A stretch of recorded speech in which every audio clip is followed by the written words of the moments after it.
Olá pessoal, nessa videoaula vamos falar de funções diferenciáveis, só que agora vamos falar de funções de três variáveis. Essa aula, que vai ser bem curta, tem como objetivo essencialmente dizer como que os resultados, ou como as definições, como os conceitos de duas variáveis se estendem para três variáveis. E isso será de forma bem natural. A questão é que o limite ainda vai aumentar um pouquinho mais, porque vai ter que aparecer o del(f) da z. Mas a ideia é a mesma. Então, como que a gente trabalha? Pega uma função de U de R3 por GAs. Como a gente quer derivar, a gente sempre pede que o conjunto U seja aberto. E pegamos um ponto x0, y0, z0 em U. Tá, agora eu vou colocar uma letra P para não ficar toda hora escrevendo esse x0, y0, z0. Então, definição.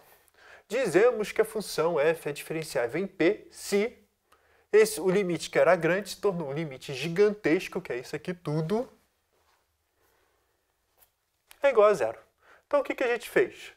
Pegou o ΔF, subtraiu com ΔF del x vezes Δx, menos ΔF del y vezes Δy, menos ΔF del z vezes Δz, igual a zero.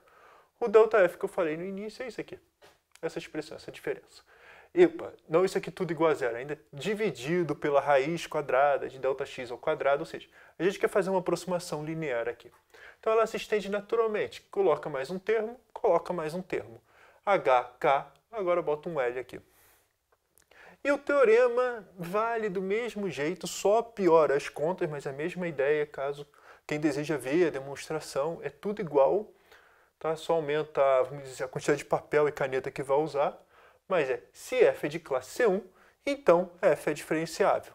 E o bom disso é que funções de classe C1, em geral, são fáceis de reconhecer, então já temos funções diferenciáveis, em particular, em geral, são fáceis de conhecer. Por exemplo, xy vezes exponencial de y2 mais e2 é diferenciável. Como que prova isso? Bom, a exponencial é de classe C1, exponencial de y2 mais e2 é composta de classe C1, então é C1, e multiplicação de função de classe C1 é C1. Então, isso aqui tudo é de classe C1. Em particular, já é diferenciável. Então, funções diferenciáveis, em geral, não é complicado de reconhecer. Tirando exemplo muito bem escolhido. Normalmente a função é de classe C1. Mas, como eu disse, interpretação ela é ótima para, vamos dizer, modelagem matemática. Ou seja, quando a gente quer fazer alguma modelagem, fica brincando lá e quer... está achando a equação e de repente fazemos uma aproximação. Quando estamos em funções de três variáveis, a função que a gente vai acabar se aproximando é com a função diferencial. No fundo é isso aqui. Fazendo a diferencial, ou seja, ΔF aproximadamente, isso aqui tudo, temos e depois chegamos à derivada parcial. Em particular, o que vai acabar acontecendo, e isso que é muito importante, é esse símbolo aqui, que, como eu disse, é mais visto em integrais. Mas o que acontece em diferencial que é o seguinte, df é igual a ΔF del x vezes dx mais ΔF del y vezes dy mais ΔF del z vezes dz. Ou seja, se a gente trocar o d pelo delta é aproximadamente, como no cálculo de várias variáveis, só que quando a gente fizer, vamos dizer, a ideia de distância infinitesimal, que é ótimo para modelagem, tá?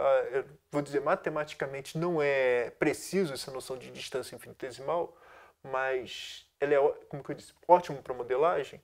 Então, quando a gente vai fazer modelagem, geometricamente, isso aqui pode nos ajudar a entender as contas, como deduzir a chegar a alguma fórmula.